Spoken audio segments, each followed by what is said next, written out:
Indira Gandhi international airport, Delhi. সময় রাত 1:35।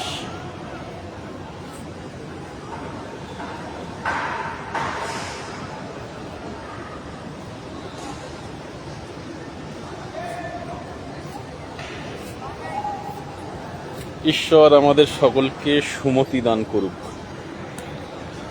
উপনিষদের মন্ত্র থেকে যদি বলা যায়, অস্তো মা সদ্গমায়, তমসো মা জ্যোতির্গমায়, মৃত্যুম মা অমৃতঙ্গমায়। আর পবিত্র কোরআন থেকে সূরাতুল হাসরের শেষ 3টে আয়াত যদি বলা যায়, তাহলে বলা যায়, হুয়াল্লাহুল্লাযী লা ইলাহা ইল্লাহু আলিমুল গায়বি ওয়াশ শাহাদাতি হুয়ার রহমানুর রহিম। হুয়াল্লাহুল্লাযী লা ইলাহা ইল্লাহু আল মালিকুল কুদ্দুসুস সালামুল মুমিনুল মুহাইমিনুল আজিজুল জাব্বারুল মুতাকাব্বির। সুবহানাল্লাহি আম্মা ইউশরিকুন। হুয়াল্লাহুল খালিকুল বারিউল মুসাওবিরু লাহুল আসমাউল হুসনা ইউসাব্বিহু লাহু মা ফিস সামাওয়াতি ওয়াল আরদ ওয়া হুয়াল আজিজুল হাকীম। দুটো শ্লোক বা আয়াতের অর্থ বা মর্মার্থ খুব সুন্দর। এর অর্থগুলো আমি কমেন্টস বক্সে দিয়ে দিচ্ছি, আপনারা দেখে নেবেন। নিশ্চয়ই মালিক আমাদেরকে সুমতি দান করবে, যাকে বলা হয় হেদায়েত। আমরা যাতে সুমতি প্রাপ্ত হই, তার জন্য ঈশ্বরের কাছে প্রার্থনা। এর আগের ফ্লাইটটা ক্যান্সেল হয়ে গিয়েছে। স্পাইস জেটের ফ্লাইট ছিল রাত 9:45-এর।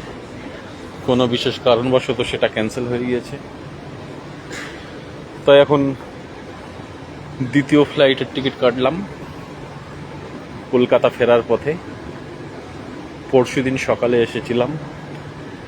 জন্মভূমি টানছে অনেক আত্মীয়, বন্ধু স্বজন এবং পরিবর্গ। তাদের ডাকে, তাদের জন্যই আমাকে ফিরতে হচ্ছে। ফিরছি, কিন্তু যাদের জন্য ফিরছি তাদের কাছে হয়তো আমার মূল্য ওই আগের দিনের সকালে কেনা খবরের কাগজের মূল্য মতো, যার দাম এখন কেজি দরে কয়েক পয়সা মাত্র। তবুও সেই গৌতম বুদ্ধের বাণীটাকে আদর্শ করে চলতে হবে যে expectation is the main cause of sorrow. প্রত্যাশাই দুঃখের মূল কারণ। প্রত্যাশা যদি না থাকে তাহলে দুঃখ থাকবে না, সেটাই উচিত। প্রত্যাশা কেন করব? প্রত্যাশা ছাড়াই তো কাজ করে যাওয়া উচিত।